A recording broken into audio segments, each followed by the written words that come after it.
So, meine Freunde, herzlich willkommen zu einem Podcast mit mir selbst oder so. Ich habe hier mir mal gedacht, so, ja, hey Mensch, ich bin jetzt sowieso gerade einige Wochen weg und ich will euch nicht ohne streamen lassen, ohne euch zumindest einen kleinen Ersatz zu liefern. Deswegen machen wir heute so ein bisschen, ja, Podcast mit mir selber. Das Thema ist eins, was ich in meiner Inbox schon ein paar Mal geführt habe, und wir haben jetzt heute diesmal natürlich keinen Chat dabei, weil, naja, ist halt einfach nur so. Und zwar geht es darum, ob, ja, wird ChatGPT uns alle ersetzen? Wir haben diese Thematik in dem Patreon, also es gibt von Patreon so einen kleinen Telegram-Chat, so eine Gruppe, wo man mit mir regelmäßig chatten kann, wo man einfach schreiben kann und ich antworte dann, wo aber auch die Leute untereinander gelegentlich miteinander schreiben. Ich habe Instagram-Nachrichten bekommen. Ich habe so viele Artikel dazu gelesen, ob wir von ChatGPT, von irgendeiner KI ersetzt werden. Und es ist, wie soll ich das nett sagen? Es ist halt ein schwieriges Thema, ne? Es ist nicht so einfach, ja, wir werden alle ersetzt oder nein, wir werden nicht alle ersetzt. Aber das Problem ist doch, die Menschen haben Angst davor, ersetzt zu werden. Und ich bin jetzt hier an der Stelle einfach mal sehr persönlich. Ich sag einfach mal, ich auch. Ja? Wir müssen auch mittlerweile oder momentan Angst haben, ersetzt zu werden, weil es immer weiter nach vorne geht. Und ich will das jetzt hier mal ein bisschen ausweiten. Ich glaube, es ist nicht so einfach zu sagen, hey, wir werden alle jetzt dann in der nächsten Zeit von einer KI ersetzt, sondern das ist ja ein Prozess über mehrere Jahre, Jahrzehnte. Und an der Stelle mal ganz kurz angemerkt, das hier ist alles meine persönliche Meinung. Niemand kann irgendwie vorhersagen, was in den nächsten 10 Jahren passiert. Ja, wenn wir mal kurz zurückgucken, 2013, was war da? Das ist 10 Jahre her. 2013 habe ich gerade angefangen zu studieren, also bin schon ein bisschen dabei gewesen, aber ich war am Studieren. So, und das war schon noch eine andere Zeit. Ich habe damals League of Legends gespielt ohne Ende. Wir waren über Skype und Teamspeak am Zocken. Niemand hat an KI gedacht. Was hatten wir noch? Niemand hat über Blockchain oder sowas gesprochen. Niemand hat all diese ganzen Themen überhaupt gekannt. Es war halt einfach so ein anderes Internet. Und das wird in den nächsten 10 Jahren auch noch mal passieren. Das wird sogar noch krasser passieren. Ich meine, vor 10 Jahren war der YouTube-Algorithmus so ein bisschen grundlegend anders einfach. Er war nicht irgendwie basiert auf dem, was ihr schaut. Und es gab kein TikTok, was komplett zu 100% eine Timeline für euch gebaut hat. So, das war da erst im Kommen. Das war noch nicht wirklich erdacht. Und genauso wird es uns in den nächsten 10 Jahren gehen. Deswegen können wir es eigentlich nicht wissen, was in den nächsten 10 Jahren alles passiert. Aber wir können es zumindest andenken. Und ich glaube, das ist das, was wir heute mal so zusammen machen können. Und ja, ich lasse mir Zeit für dieses Video. Ich werde jetzt hier nicht irgendwie durchrushen. Ja, was heißt ersetzt werden von einer KI? Also, wir müssen uns das Ganze erstmal so vorstellen. Ich bin als Social-Media-Persönlichkeit ein Unternehmen. Die Bootstrap Academy, also meine Academy, die ich gegründet habe, damit Menschen Informatik lernen können und vielleicht später auch andere Themen lernen können. Das wäre wünschenswert, weil ich mit dem Bildungssystem in Deutschland nicht so zufrieden bin. Das wäre, ja, das sind Unternehmen. Ich führe also so gesehen ein Einzelunternehmen und eine GmbH an. Und dementsprechend muss ich mir Gedanken machen, wie relevant bin ich eigentlich noch? Wie relevant seid ihr noch? Wie kann ich Geld sparen, aber wie kann ich auch gleichzeitig weiter Geld einnehmen? Weil am Ende zahle ich tatsächlich jedes Jahr über, ich weiß es nicht genau, die genauen Zahlen sind ein bisschen schwierig, aber für mich als Einzelunternehmer mehr als 5.000 Euro an meinen Steuerberater. Für die GmbH auch mehr als 5.000 Euro für einen Steuerberater. Einfach nur, damit es existieren darf. Damit der Staat erstmal glücklich ist. Dann kommen natürlich noch Steuern obendrauf und alles drum dran. Ihr kennt den ganzen Spaß. Und da muss man natürlich dann auch irgendwie schauen, okay, wie nehme ich eigentlich Kohle ein? Und wie spare ich vielleicht meine Ausgaben, damit ich halt nicht so viel davon habe? Und das werden viele Unternehmen sich so überlegen. Und der erste Schritt, den viele jetzt momentan gerade im Kopf haben, ist, ey, ich lasse einfach eine KI die ganzen Aufgaben machen und brauche dann vielleicht weniger Mitarbeiter oder keine Mitarbeiter. Das heißt, ich glaube nicht, dass wir instant ersetzt werden, sondern dass das eher so ein Prozess ist, ja, also, ich meine, die Leute sind ja jetzt gerade nicht so überlastet. Ja, ich brauche jetzt niemanden einstellen. Ich kann einfach hergehen und sagen, ey, ähm, ich brauche, also für mich zum Beispiel als Einzelunternehmer, ich brauche zum Beispiel gerade keine Sekretärin oder keinen Ghostwriter, kein whatever, der mir abnimmt, meine Skripte zu schreiben, was ich sowieso nicht machen wollen würde. Aber ich brauche niemanden, der das für mich macht, weil ich kann einfach eine KI fragen.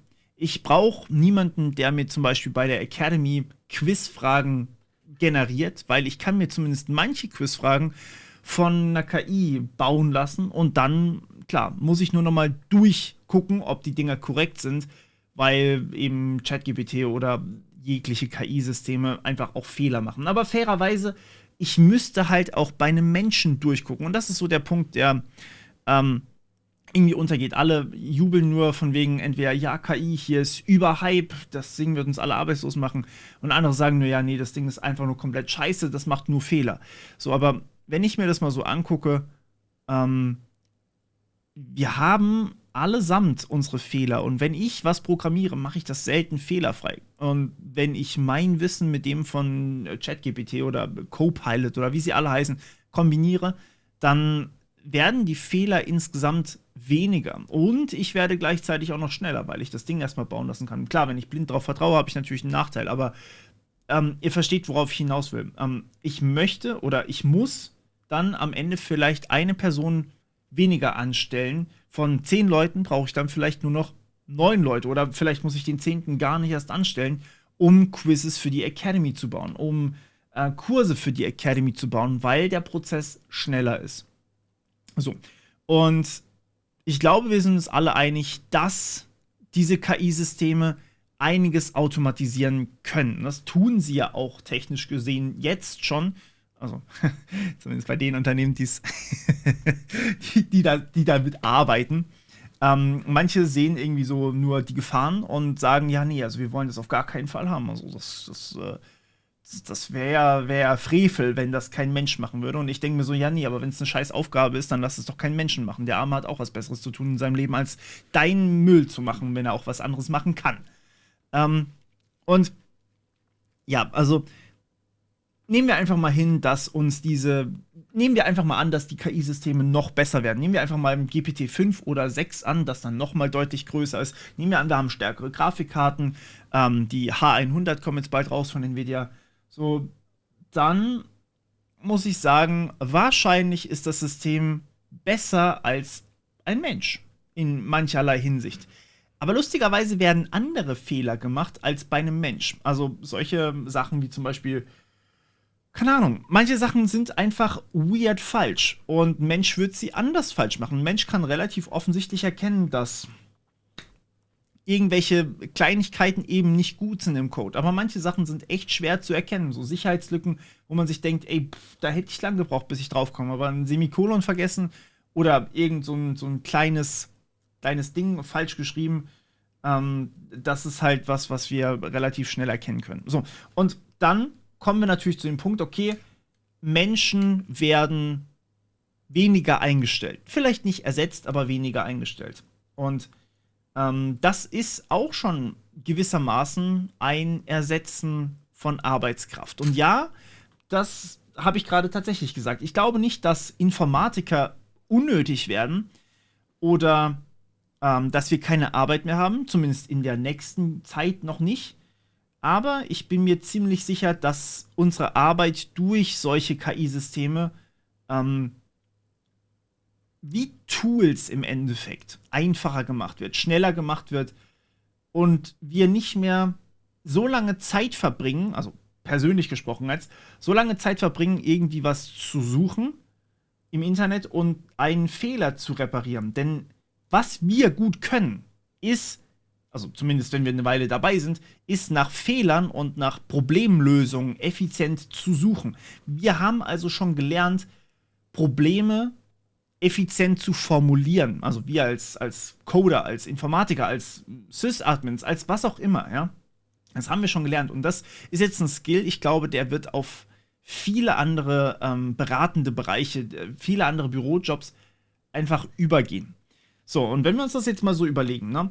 Wir müssen nicht mehr Stack Overflow durchsuchen, um eine Lösung zu finden, sondern wir kriegen eine Lösung, die speziell für unser Problem ist. Wir werden also natürlich weniger werden und dementsprechend, also was heißt weniger werden, aber ne, die Arbeit, die davor vielleicht von 3 Leuten gemacht wurde, kann jetzt von einer Person gemacht werden. Die optimale Teamgröße ist aber immer noch so 3 bis 7 Leute. Das kennen wir vielleicht aus dem Scrum. Und dadurch werden die effektiven Teamgrößen, weil plötzlich alle effizienter arbeiten können, werden irgendwie größer. Das ist gerade ein sehr spannender Gedanke, den ich davor noch gar nicht hatte.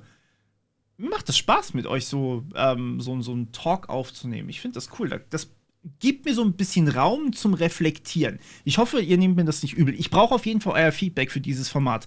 Falls ich nach dem Urlaub zurückkomme und mir so denke, ey, geile Idee gewesen eigentlich. Fühlt sich gut an, aber ihr sagt, nee, auf keinen Fall, macht das nie wieder, Digga. Dann, dann mache ich das auch nicht mehr.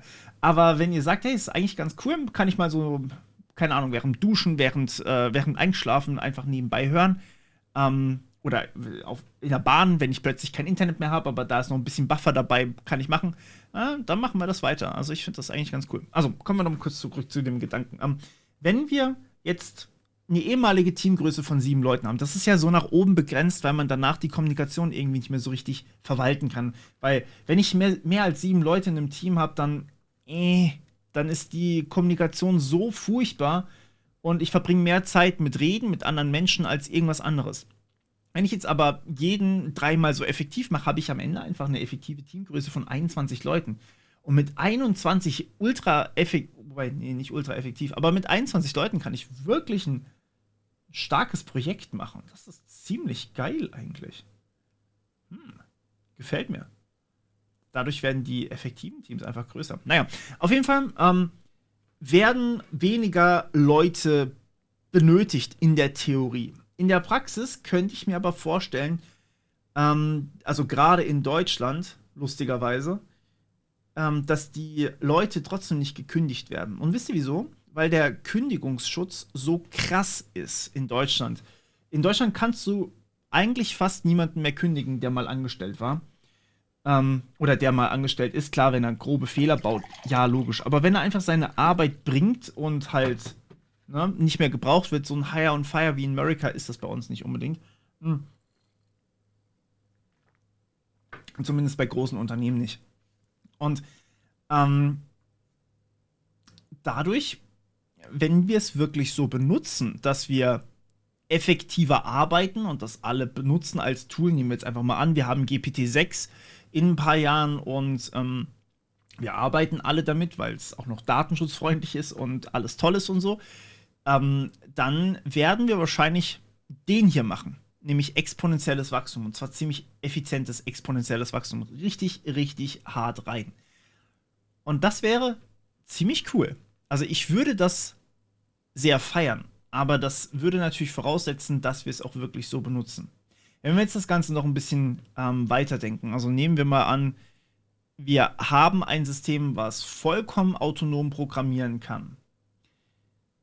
Nehmen wir jetzt einfach mal an, also GPT-4 ist es auf jeden Fall nicht. Das habe ich ausprobiert. Autonomes Programmieren ist es gibt AutoGPT. Ich weiß nicht, ob ihr davon schon mal gehört habt. AutoGPT macht quasi, ich gebe was ein, mach mich reich oder sowas, und es formuliert wirklich jeden Schritt und versucht dann bei jedem Schritt rauszufinden, was alles getan werden muss, um diesen Schritt zu erreichen. Und dadurch wird das so ein Baum im Endeffekt und wir versuchen dadurch quasi alles zu machen. Man braucht leider einen GPT-Key, ja, und GPT-3 ist halt einfach nicht gut genug dafür für mich.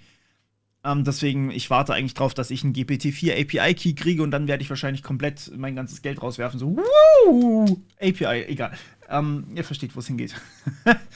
Aber nehmen wir mal an, wir haben jetzt so ein System, was wirklich autonom uns Sachen programmieren kann. Oder nehmen wir einfach an, nehmen wir meinen Use Case an als Social-Media-Persönlichkeit hier.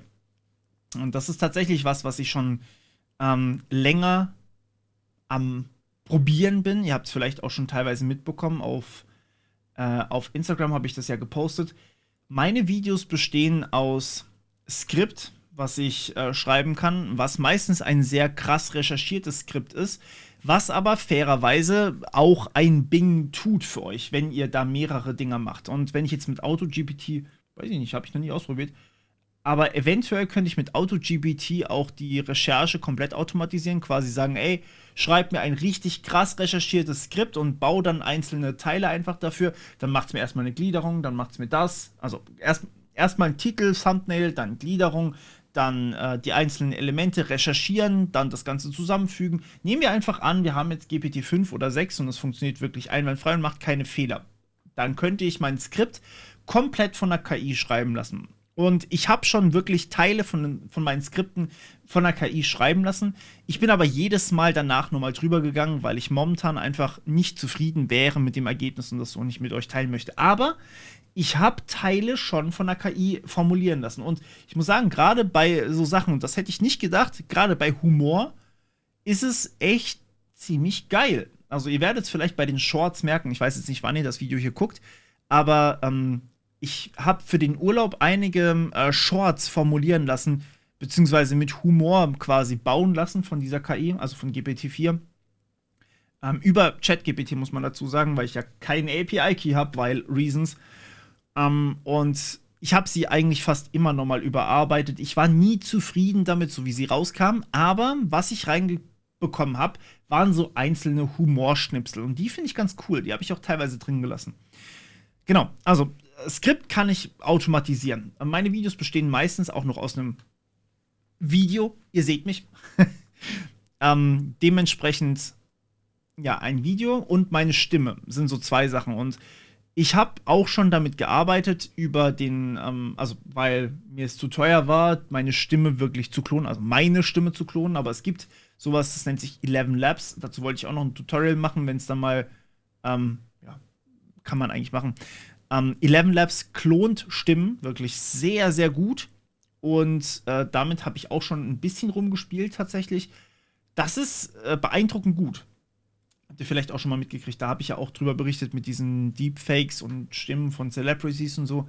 So, dann habe ich meine Stimme. Okay, das würde tatsächlich schon mal ausreichen für einen Podcast mit mir. Das heißt, ich könnte dieses Format hier quasi automatisieren, wobei ihr mich da noch nicht seht. Aber ich könnte es quasi auf Spotify hochladen und hätte schon einen Podcast mit mir selber. Ja, das wäre dieses Format hier. Naja, okay. Dann haben wir aber noch den dritten Punkt, und zwar das Video. Und das Video besteht bei mir meistens aus mir, während ich die Sachen sage. Das kann man noch nicht automatisieren, ich habe es versucht. Aber was man automatisieren kann, ist, man kann quasi ein Bild nehmen und die Lippen animieren, sodass es im Endeffekt so aussieht, als würdet ihr sprechen. Das ist noch nicht so gut, aber ich gehe davon aus, dass es in den nächsten 2, 3, 4 Jahren solide wird. Und vielleicht nicht realitätsnah, vielleicht aber durchaus realitätsnah. Also zumindest in den nächsten 10 Jahren gehe ich eigentlich davon aus, dass die Videos realitätsnah oder real werden. Also Deepfakes im Endeffekt wirklich gut werden und automatisch gebaut werden können. Dann brauche ich noch einige Überlagerungen und das sind meistens bei mir quasi die Quellen, die ich einblende oder die mein Cutter einblendet. Grüße an der Stelle.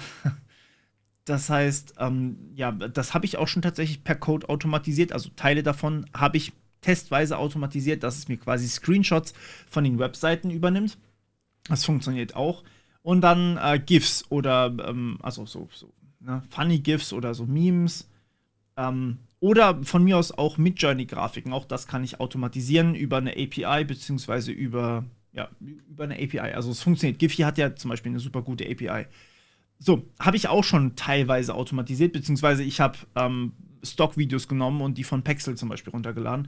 Und habe dann wirklich ein Video gebaut, was ziemlich realistisch aussieht. Das bedeutet für mich, dass, wenn ich das wirklich gut automatisiere, dass ich eigentlich meine Videos, wenn es dann soweit ist, irgendwann mal wegrationalisieren kann. Also Skript funktioniert, es ist halt noch aktuell nicht so gut wie das, was ich wirklich selber schreibe, aber nehmen wir jetzt einfach mal AutoGPT an und GPT-6, dann ist das wahrscheinlich so gut wie das, was ich schreibe. Oder fast so gut zumindest. Dann haben wir Voice, die wirklich jetzt schon sehr authentisch gefaked werden kann. Und ich meine, im Endeffekt, wenn es um meine Videos geht, ist es ja fast egal, welche Stimme ich fake, ob das jetzt meine Stimme ist oder ob das irgendeine KI-generierte Stimme ist, sofern sie sich gut anhört. Und wir haben ja den Stimmtest zusammen im Stream gemacht.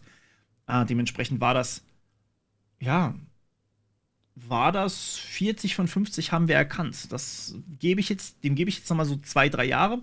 Dann erkennen wir vielleicht noch so 25 von 50 und dann sind wir halt so gut wie Raten. Vielleicht ein bisschen besser noch, aber nicht viel.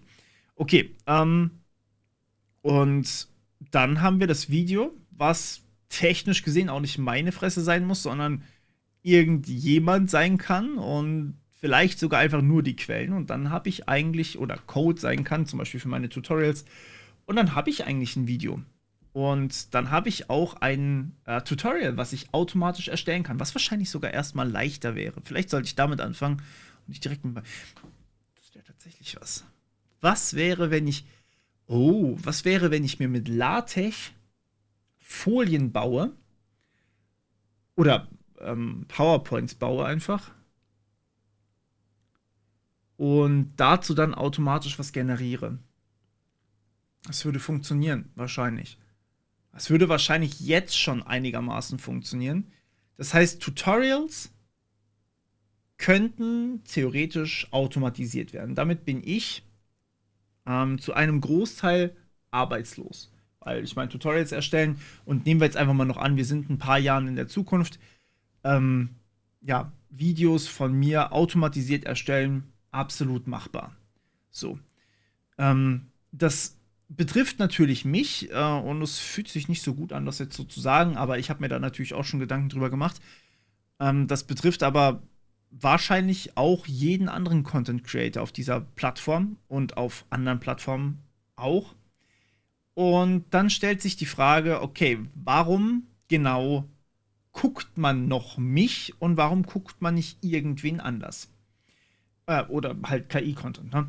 Und das Erste, was mir dann so im Kopf kommt, ist, wahrscheinlich werden die Plattformen anfangen, den KI-Content einfach selbst zu erstellen. Also ich meine, dann kann einfach YouTube von Google hergehen, Google benutzen und einfach Content selbst erstellen. Also KI-generierten Content. Und dann auf ihrer Plattform auch so anbieten wie andere Influencer-Sachen. So, dann brauchst du am Ende eigentlich keine Influencer mehr oder keine Social-Media-Persönlichkeiten. Der Punkt wird aber sein, glaube ich, dass wir trotzdem noch da sein werden. Und das ist ein interessanter Punkt, den wir auch schon mal in einem Short mehr oder weniger diskutiert hatten. Und zwar, es gab den Fall von KI, wie sage ich das jetzt nicht, ohne dass ich gleich gebannt werde hier bei meinem ersten Selbst-Podcast. KI-generierte freizügige Damen. So, jetzt wisst ihr, was gemeint ist.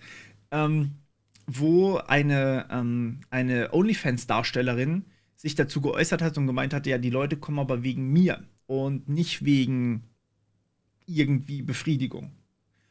Und ich glaube, das ist auch so nochmal diese Komponente, die zumindest momentan noch aktuell bleiben wird. Die Leute, oder ihr in dem Fall, wollt nicht einfach nur diesen Content haben, sondern ihr wollt diese menschliche Komponente noch drin haben. Dieses bisschen was vielleicht mein Gehirn aus euren Kommentaren rausliest und was im Endeffekt auch häufig darüber Einfluss hat, was ich als Thema behandle und was nicht.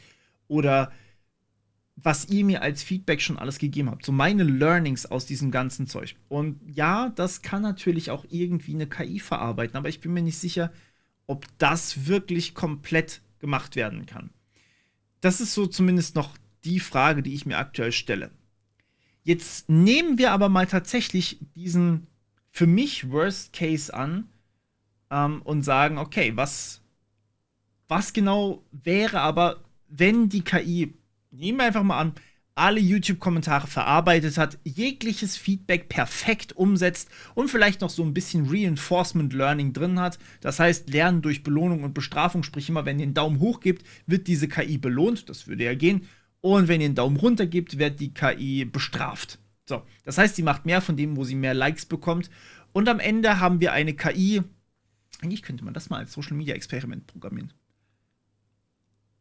Ein Instagram-Bot, der Bilder generiert und basierend auf den Likes mehr baut. Bräuchte ich aber Dislikes. Dislikes wären schon wichtig. Sentiment-Analyse für die Kommentare. Die Stimmung analysieren von den Kommentaren, die unter dem Bild gepostet werden. Aber dazu bräuchte man erstmal initial ein paar Kommentare drunter. Vielleicht machen wir das mal mit dem The Morpheus Art Profil. Das wäre sehr, sehr spannend. Das muss ich mir aufschreiben. Erinnerung in 10 Minuten an The Morpheus Arts Reinforcement Learning. In Ordnung, aber das hat leider nicht funktioniert. Ja, du hast aber nur eine Erinnerung an The Morpheus. So. The Morpheus Arts Reinforcement Learning. Danke. So kommen Ideen zustande. Okay, also nehmen wir an, das haben wir jetzt auch noch drin. Ja? Bei YouTube gibt es ja immer noch die Dislikes. Und nehmen wir an, jemand hat einen Algorithmus, sei es YouTube selber, hat einen Algorithmus geschrieben, der wirklich darauf auch noch reagiert. Also quasi Reinforcement Learning macht, KI zum alles zusammenbauen und die perfekten YouTube-Videos baut. Für eine bestimmte Zielgruppe, weil, naja, wir starten ja erstmal in einer Zielgruppe und dann werden wir als Influencer irgendwie so in eine Bubble gepackt. Und in dieser Bubble gehen wir dann halt potenziell viral und eventuell werden dann die Bubbles so nebeneinander so dynamisch erweitert und das wächst. So, und irgendwann sind wir dann halt komplett viral und sind halt public. Das heißt, meine Bubble ist so diese IT, KI, Cybersecurity-Bubble, die alle sehr nah beieinander liegen und manchmal setzt sich da so ein Punkt rein und dann wächst es da so und wächst und wächst und wächst. Und je nachdem, wie weit es wächst, desto mehr bin ich halt natürlich in diesem öffentlichen Rahmen. Und ich kann mich da natürlich auch bewusst für entscheiden. Also ich meine, ich habe mich bewusst dafür entschieden, also mit dem Tutorials-Kanal vielleicht nicht, das war vor dem Bubble-Themen, aber mit meinem Vlog-Kanal habe ich mich jetzt momentan dazu entschieden, ich mache persönlich einfach diese Bubble. So. Und ja, wenn ich jetzt mich dazu entscheide, als KI, okay, ich thematisiere jetzt genau diese Bubble, ich thematisiere jetzt genau diese Bubble. Ja, mehr als Rechenleistung brauche ich nicht. Ich kann eine KI bauen, die mir Beauty-Content macht. Ich kann eine KI bauen, die mir KI-Content macht, Cybersecurity-Content und dann lernen die quasi von ihren Bubbles jeweils und machen in ihren Bubbles jeweils das lokale Optimum. Also das perfekte Video für diese Bubble. Immer und immer wieder. Vielleicht lernen die sogar noch über die Suchergebnisse von Suchmaschinen die einzelnen Themen wirklich kennen und dann haben wir eine KI, die wirklich sehr, sehr gut ist in dem, was sie tut, nämlich perfekten Content erstellt. Von mir ist auch auf TikTok, ist völlig egal. Und ja, das wäre im Endeffekt wahrscheinlich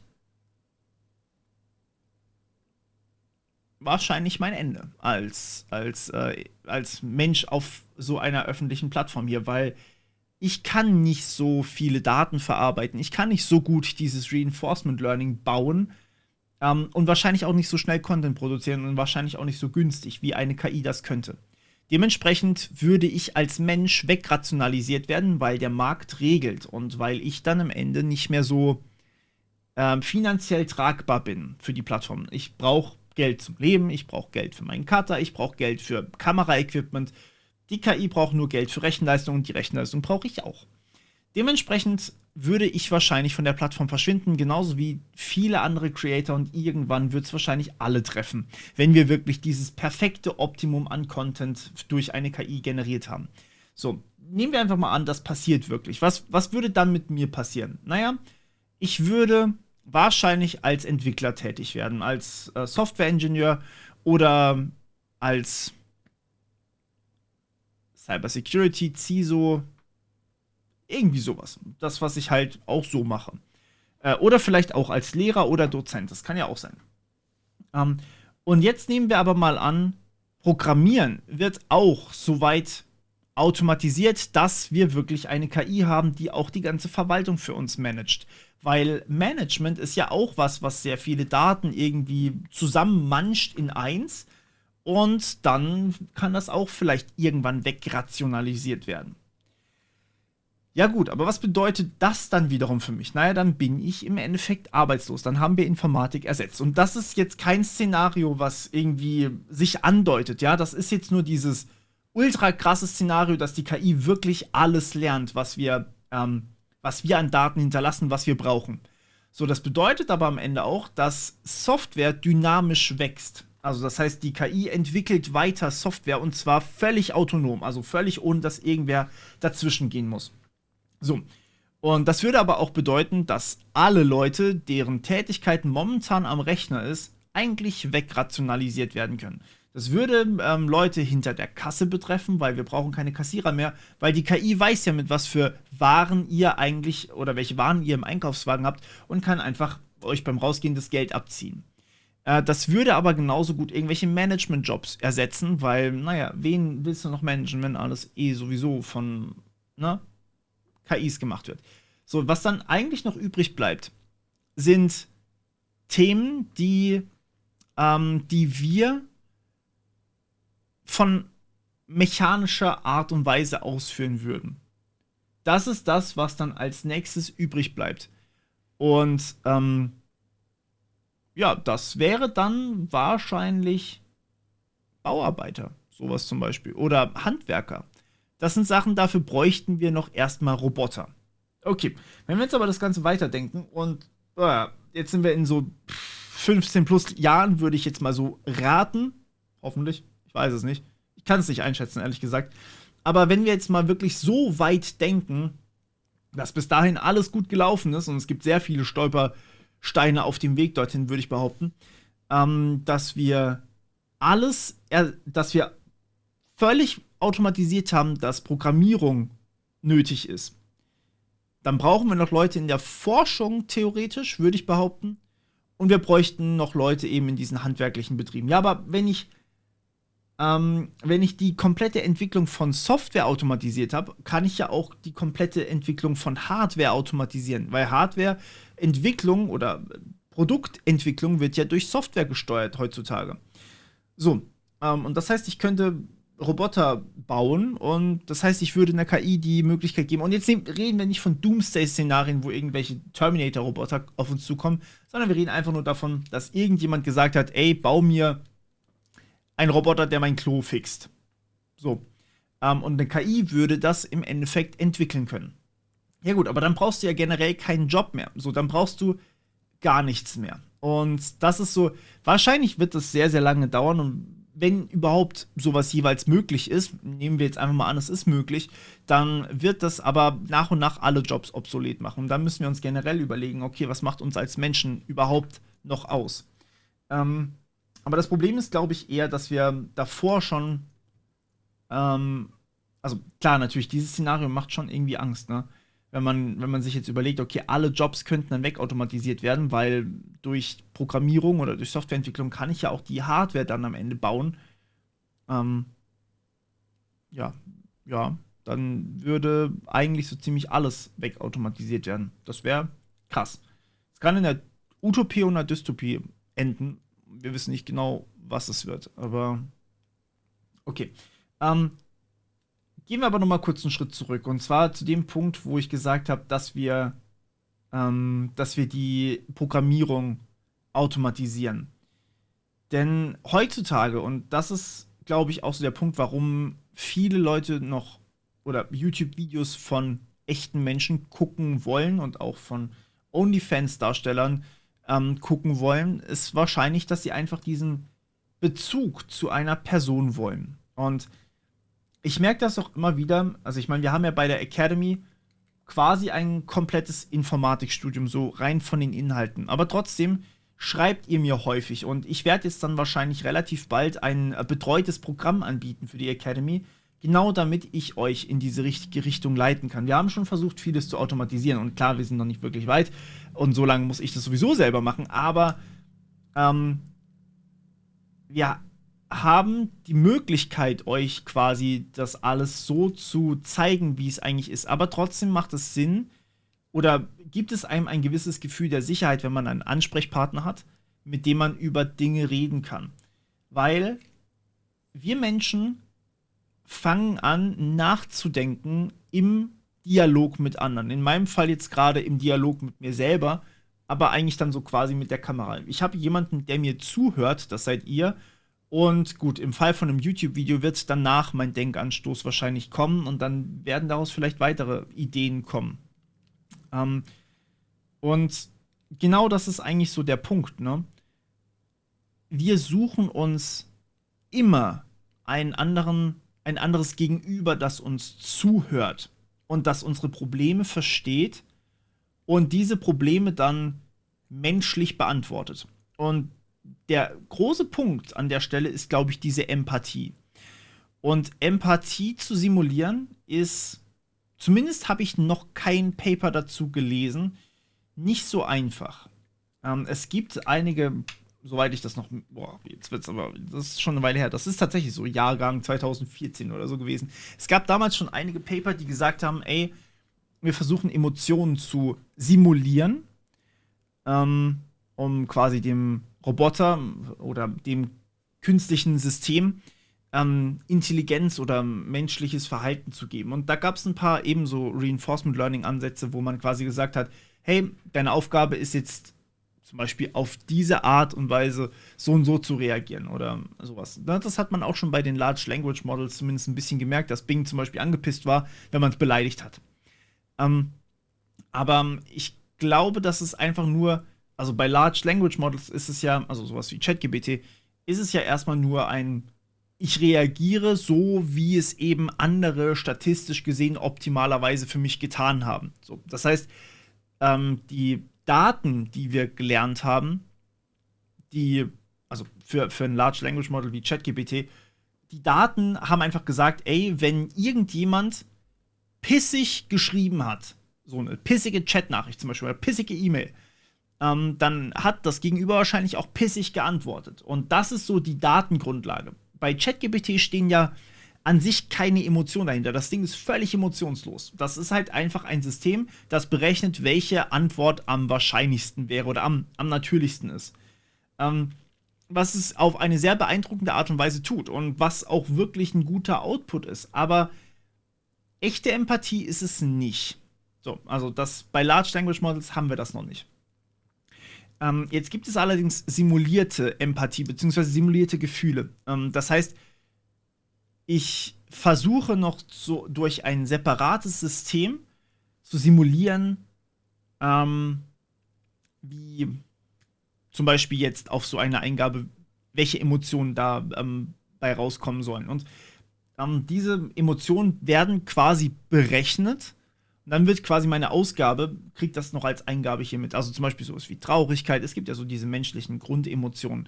So wie Traurigkeit, Verzweiflung, Liebe, Hass, Wut, Enttäuschung, sowas halt, ne? Und da kann man quasi jeweils so einen gewissen Wert errechnen. Und diesen Wert könnte man dann zum Beispiel einem Simuliersystem, also sowas wie ChatGPT, einfach mitgeben und sagen, hier, deine Antwort sollte jetzt glücklich sein oder traurig sein oder was auch immer. Ne? Du antwortest im Stil von einem glücklichen Kind. Was ich tatsächlich schon probiert habe, ist, macht das auch gerne mal bei ChatGPT, das ist super lustig. Sagt ihm einfach mal, es soll bitte antworten im Stil von einer genervten 14-Jährigen. Das ist super. Das habe ich irgendwo gelesen, dass man das machen kann und es funktioniert erstaunlich gut. Aber auch das ist eigentlich natürlich keine echte Emotion. Auch wenn wir jetzt diese ganzen Parameter da gelernt haben, dann ist es eine simulierte Emotion. Und simulierte Emotionen sind keine echte Empathie. Das heißt, ja gut, dann ist die Frage, ne? Haben wir echte Emotionen? Weil bei uns sind es einfach nur chemische Reaktionen. Also Emotionen, menschliche Emotionen sind ja eigentlich wirklich nur chemische Emotionen. Da kommen wir schon wieder in so eine sehr philosophische Angelegenheit. Aber die Frage ist natürlich, dann also wo ist der Unterschied? Kann ich eine KI so empathisch bauen, dass wirklich glaubhaft übermittelt wird, dass ich hier mit, mit einem echten Gegenüber rede.